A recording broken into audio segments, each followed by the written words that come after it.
So hi Michael, Hello, Audrey. Today I'm here to talk to you and learn about a little bit more about the specialized education. So before you were a specialized education, Yep. okay, so now you're a teacher, so what was your motivation to become a specialized educator? Well, 2 years, I took 2 years off after high school. I just was not in a good place to continue studying. I won't go into details on that, but I went to the west of Canada and I worked for a while, and I met somebody who was studying in this program. And it seemed like something that I could be good at. And I admired this guy a lot. I had a lot of respect for him. So I figured if he could do it, then I could do it as well.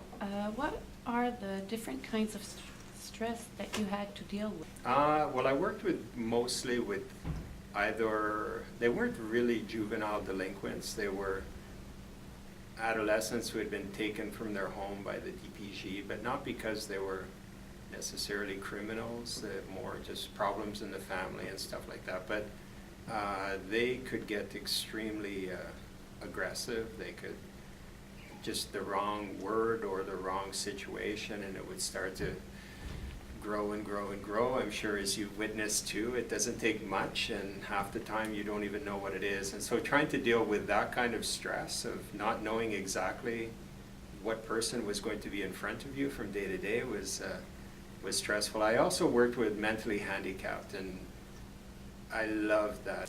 How were you able to manage stress at work? I mean, they're talking with people that I knew I could trust. Let's talk about teamwork. So can you give me some teamwork that you had experience? In TAS again? Yeah. One thing I loved doing was the Special Olympics. The region that I was, which is down near Sherbrooke, that I was in, was very, very strong region and very organized for the Winter Special Olympics. And we would work on it all year. We would do different tournaments and stuff like that, but everything focused in on the Winter Olympics. And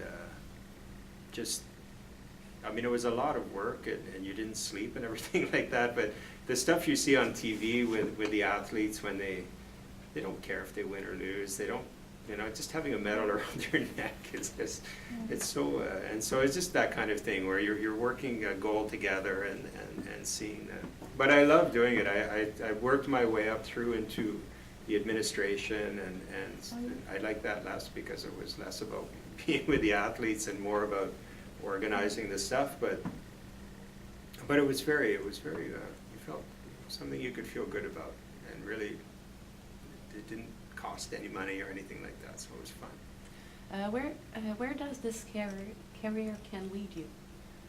Well, I don't think I could have been a very good teacher had I not done it. I decided to take a different path, but I worked with Inuit for 4 years in the north, and without TRS I never could have done it. And then I did cheminement particulier at Massivagny for 2 years, and I couldn't have done that without TRS. And without those two things, I wouldn't have started to build up confidence and experience to be able to move into other things.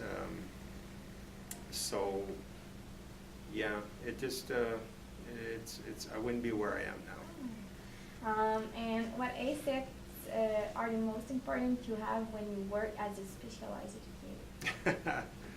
Well, I guess patience, yeah. Patience is huge.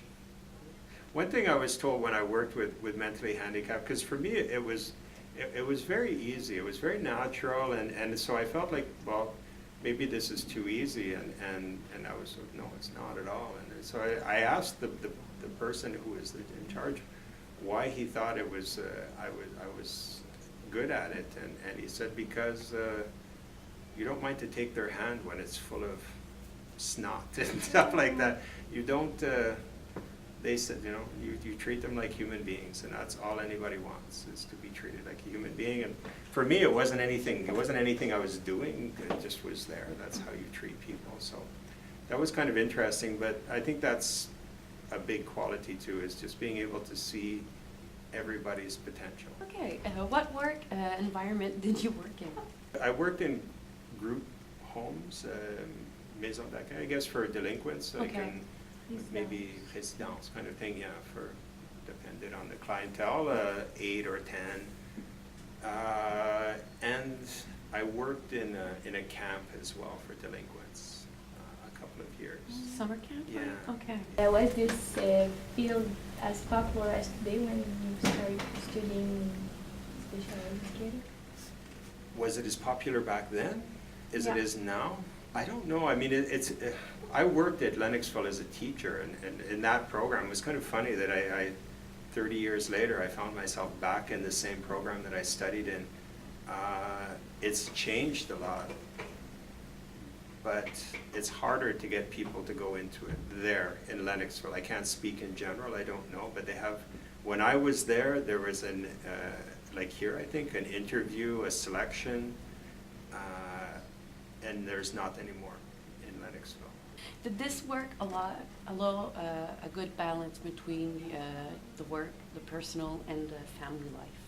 I didn't really have a family life back then. I was single, and I was young, and I was single, so.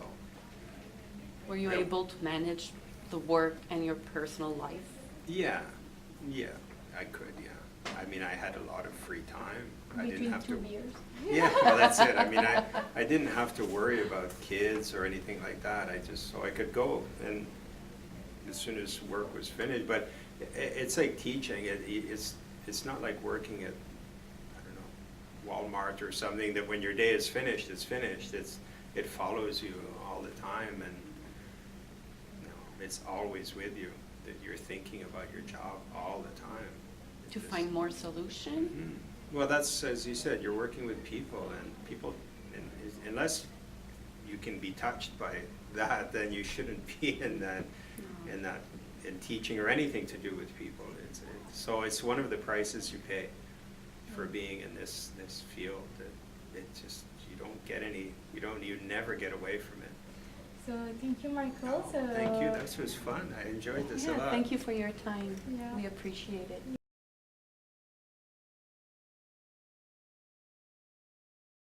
Hi Audrey. Hi, Marie Ève.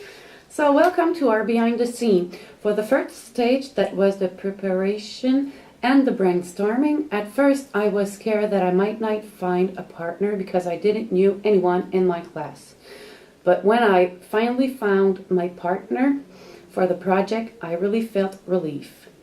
When Marie Ève asked me to be her partner, I was glad because we had already talked together, and we didn't realize that we were in the same field. So for the project, I proposed to her someone I already knew, and she accepted. So this stage was really fast and easy for us.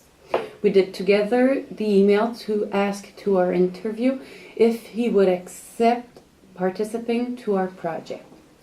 So for the second stage, that was the pre-interview, we had to build 20 questions.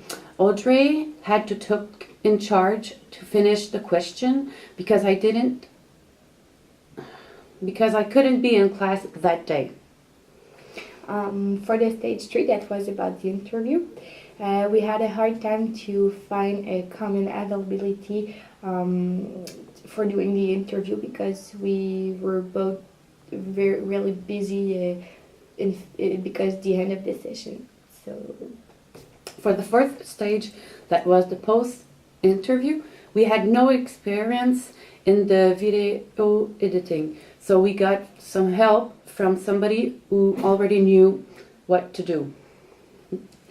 The longest task was to cut the irrelevant information from the video because all it contains was interesting for us. okay, so at the end, we are proud of ourselves. Yeah. Ourselves. Yes, we are. Because we have done the best we could, and we appreciate the time that Michael gave to us. It was interesting to learn a little bit more about our dream job. Thank you.